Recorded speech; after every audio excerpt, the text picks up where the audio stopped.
இந்தியாவின் லைக்கா நிறுவன தலைவர் GKM தமிழ்குமரன் தான் படித்த பள்ளியின் 70வது ஆண்டு விழாவில் கலந்து கொண்டார்.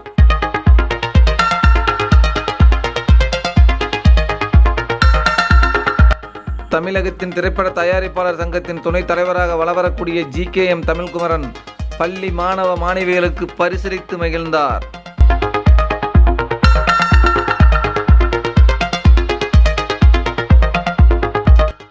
சேலம் மாவட்டம் மேட்டூர் வட்டம் கொளத்தூர் நிர்மலா ஸ்கூலில் தான் படித்த பள்ளியின் மாணவ மாணவிகளுக்கு பல்வேறு கருத்துக்களை எடுத்துரைத்தார்.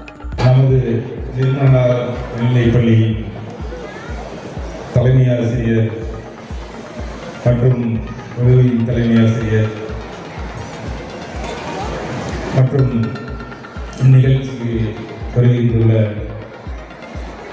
ஆசிரியர்கள், மாணவ மாணவர்கள், பெற்றோர்கள் அனைவருக்கும் என் வணக்கத்தை தெரிவித்துக் கொள்கின்றேன். மேலும் என்னோடு சிறப்பு விருந்தினராக இருந்துள்ள அன்பு அண்ணன் அபவன் அவர்களையும் KTP ஸ்ரீனிவாசன் அவர்களையும் வருக என வரவேற்கின்றேன். அவ்வளோ மகிழ்ச்சியாக இருக்கு. வந்து பார்த்தோன்னே ஏதோ பள்ளி பருவத்தை திருப்பி வந்த மாதிரியே இருக்கு. ரொம்ப மகிழ்ச்சியாக முழு காரணம் தான்.